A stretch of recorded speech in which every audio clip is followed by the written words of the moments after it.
Hello एवरीनियन, आज की इस वीडियो में हम बात करेंगे जुजुत्सु का। अच्छा हाँ, एक मिनट, तूने तो टाइटल पढ़ ही लिया होगा वीडियो का, मैं क्यों एक्सप्लेन कर रहा हूँ, लेकिन ये मेरा कर्तव्य है। तो आज मैं आपको बताऊंगा ऐसे टॉप 10 कैरेक्टर्स जो कि JJK में मारे गए। Jujutsu Zandu Balm Kaisen. Number 10, Jinichi Zenin. Zenin सुन के भाई तुम्हारे दिमाग में क्या आया है ना? माकी। किसकी माकी? अच्छा, इस बंदे को माकी ने मारा था भाई, लिटरली इसका गला काट दिया था। ठीक है, अब ये बंदा जेनिन क्लैन से है, one of the strongest clan, top 3 clans में आता है ये क्लैन। इस बंदे की इनेट टेक्निक थी मिसाइल फिस्ट, और इस टेक्निक की मदद से वो अपनी फिस्ट को बड़ा कर सकता है। Wow, big light. और इसकी मुट्ठियों में ना मिसाइल्स जितनी ताकत है भाई। लेकिन फिर भी माकी के सामने नहीं चली थी। माकी उस दिन डेमन स्लेयर देख के आई थी, उसमें उसने देखा होगा कि गला काटते हैं, तो इन भाई साहब का भी गला काट दिया है। नंबर 9 और 8, ईसो एंड रिको अमाने। अब रिको तो भाई वेसल बनने वाली थी, ये हम सबको पता था। जब ये पैदा हुई थी तभी से इसको एक वेसल बनने की ट्रेनिंग कराई गई थी। इसके माँ बाप भी नहीं थे, ठीक है, और इसको प्रोटेक्ट करने वाले सिर्फ गोजो और गैटो थे।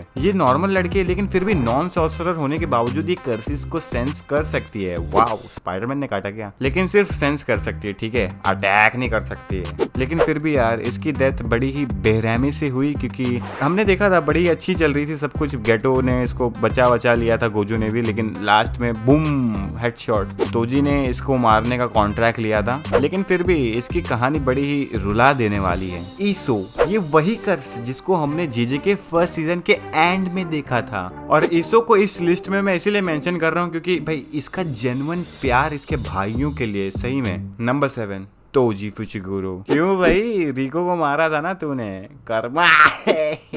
बंदे के पास 0 कर्स पावर है, ठीक है, लेकिन बंदा 4 आर्म्स की तरह बहुत शक्तिशाली है। और अगर तुम एक चीज ध्यान से देखोगे तो तोजी ने JJK एनिमे में बहुत इम्पैक्ट डाला है। तोजी ने ही मोटिवेट किया गोजो को पावरफुल बनने में, हाँ, उसका मर्डर करके। नंबर 2, इसने मेगुमी को पैदा किया। अगर पैदा नहीं करता तो सुकुना को वो बॉडी मिलती ही नहीं, और उसके पास 10 शैडो आता नहीं, और आज गोजो ओके। तो तोजी की तो डेथ हम सभी जानते कैसे हुई। गोजो ने उसका एप्पल बना दिया था लास्ट में, लेकिन तोजी मांगा में आगे वापस से जिंदा होके आया था भाई। वो क्या मोमेंट होने वाला है तुम देखना एनिमी में, तुम्हारा तो खड़ा हो जाएगा रोंगटे। Number 6, Nagi Yoshino. अब इसे तो तुम शायद भूल गए होगे, ये दरअसल जुनपी की माँ थी। सॉरी अगर मैं प्रोनाउंसिएशन गलत कर रहा हूँ तो मुझे चप्पल मत मारना। तो दरअसल हुआ क्या था, केंजाको और महितो ने इन मोहतरमा के घर में सुकुना की फिंगर रख दी थी। अब सुकुना की फिंगर रखने से क्या होगा, देखो, कुत्ते तो आएंगे नहीं सूंघ के उसको। उसकी फिंगर से भाई कर्सिस अट्रैक्ट होते हैं, पता नहीं ऐसा क्या लगाव है, लेकिन अट्रैक्ट होते हैं। तो भाई उसके घर में कोई कर्स आ गया और वहीं पे मार डाला इन मैडम को। अब सच बताऊं तो किसी भी मॉमी कैरेक्टर की डेथ मुझे बहुत सैड लगती है। खुद सोचो उसकी बेटे पर क्या बीतेगी, जुनपी पे क्या बीतेगी। क्या बेटा भी मर गया? अब बेटा ही नहीं बचा तो क्या बीतेगी। नंबर 5, जुनपे योशिनो, इतादोरी का दोस्त और उन्हीं मॉमी का बच्चा। भाई ये बंदे को तो देख के लग रहा था कि ये आगे जाके बहुत खतरनाक जुजुत्सु सॉर्सरर बनने वाला है, लेकिन अपने मम्मी के पास चला गया ये तो। इसे महितो ने मार दिया था। इसके पास बेसिक कर्स एनर्जी मैनिपुलेशन था, और मुझे सही में लग रहा था भाई माँ के बदले के लिए ये स्ट्रॉन्ग बन के रहेगा, लेकिन बंदे ने बोला कि मैं तो मम्मी के पास जाऊंगा। Number 4, Kento Nanami. अब ये बंदा मुझे बहुत अच्छा लगता था क्योंकि इसकी जो पर्सनैलिटी थी काफी चिल कूल, बहुत मस्त लगता था। गोजो के बाद सेकंड थर्ड फेवरेट मेरा यही था। इस बंदे की डेथ मुझे अभी तक हजम नहीं हुई। नानामी की इनेट टेक्निक भी काफी बढ़िया थी। इसकी इनेट टेक्निक की मदद से किसी भी अपोनेंट का जो सबसे वीक पॉइंट होता है ना बॉडी का, वो देख सकता था नानामी। शिबुया आर्क में बहुत सारी कर्स स्पिरिट से लड़ा, इवन जोगो से लड़ा, और बंदा आधा जला हुआ था, ठीक है, जोगो ने आधा जला दिया था, फिर भी बंदा लड़ रहा था। लेकिन लास्ट में महितो ने नानामी को मार दिया, वो भी यूजी के सामने। और सही बताऊं तो मेरे को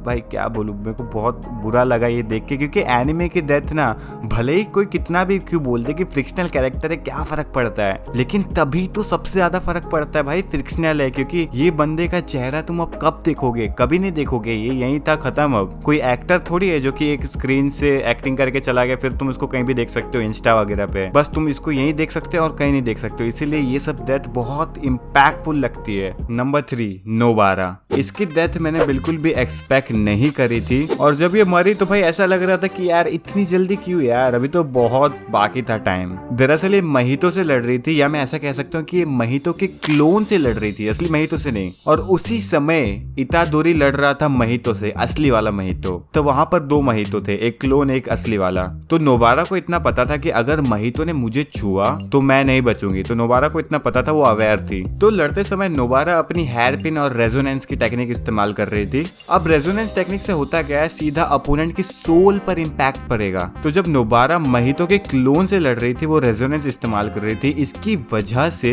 असली महितो की सोल पर भी इम्पैक्ट पड़ा। मतलब एक साथ दोनों महितो पर इम्पैक्ट पड़ा है ना, असली वाला और क्लोन वाला भी। फिर क्या होता है भाई, दोनों महितो भागने लग जाते हैं वहां से, ठीक है। और यूजी नोबारा दोनों महितो का पीछा करते हैं। फिर क्या होता है, दोनों महितो जगह स्विच कर लेते हैं और नोबारा भी उस क्लोन के पीछे भाग रही होती है, लेकिन अचानक से सामने से असली महितो आता है और उसका फेस टच कर लेता है। मतलब काफी केओस का मामला था, केओस में ये सब हो गया। और जब वो नोबारा का फेस टच करता है, तब तो तुम जानते हो महितो की एबिलिटी भाई, मैनिपुलेशन। वो नोबारा का फेस मैनिपुलेट करके नोबारा को मार देता है। भाई यूजी ने ये सब अपनी आंखों के सामने देखा था। भाई यूजी क्या कर रहा है यार, तू पावरफुल बनना भाई, बाप बन, तू क्या कर रहा है। नंबर 2 योरुजू। ये बंदी भाई सुकुना के लिए पागल थी। इसकी इन्हें टेक्निक है कोई भी चीज को जीरो से बनाना। जैसे कि इसे अगर झाड़ू बनाना है एकदम शुरू से, तो ये अपने पावर का इस्तेमाल कर कर बना तो लेगी, लेकिन ऐसे नहीं बन जाता भाई। अगर इसे कोई भी चीज को एकदम शुरू से जीरो से बनाना है, तो उस पर्टिकुलर चीज की इसे बहुत ज्यादा नॉलेज चाहिए। जैसे झाड़ू बनाना है तो उसकी पूरी नॉलेज चाहिए कि कहाँ से झाड़ू बनता है, वो डंडिया कहाँ से आती है। अच्छा, ये समझाने की जरूरत नहीं वैसे। लेकिन जब ये पहले जिंदा थी पुराने जमाने में, तो इसकी मौत की वजह तब सुकुना था। फिर ये मेगुमी की बहन की बॉडी में वापस से रीइंकार्नेट होके जिंदा हुई थी।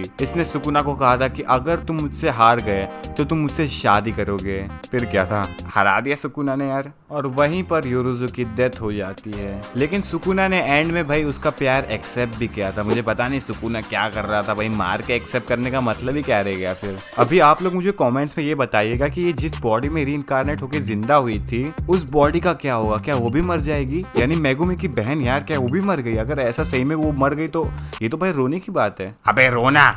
Number 1 Gojo Satoru.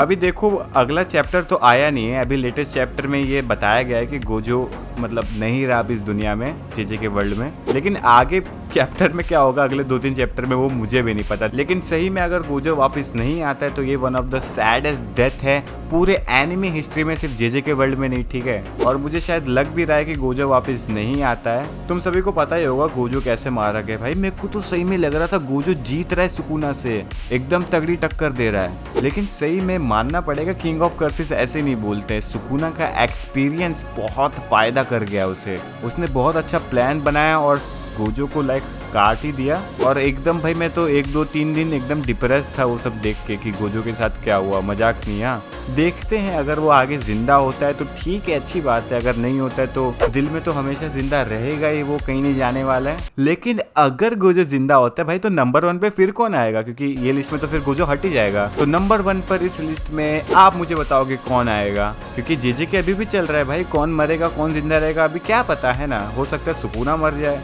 हो सकता है यूजी मर जाए, मतलब कुछ कह नहीं सकते कौन मर जाए, ठीक है। लेकिन फिलहाल के लिए तो गोजो अभी नहीं है हमारे साथ। देखते हैं क्या होता है भाई। अगर गोजो वापस जिंदा होता है तो तुम ऐसा मान लेना कि नंबर 1 पे वो सब मासूम लोग आते हैं, मासूम सिविलियंस जो कि जेजे के वर्ल्ड में मारे गए हैं। जी हाँ, ऐसे बहुत सारे लोग हैं, ठीक है, उन्हें भी भाव मिलना चाहिए। तो बस इस वीडियो के लिए इतना ही दोस्तों, लाइक करना मत भूलिएगा और पुरानी जेजे की वीडियो यहाँ दबा कर देख सकते हो।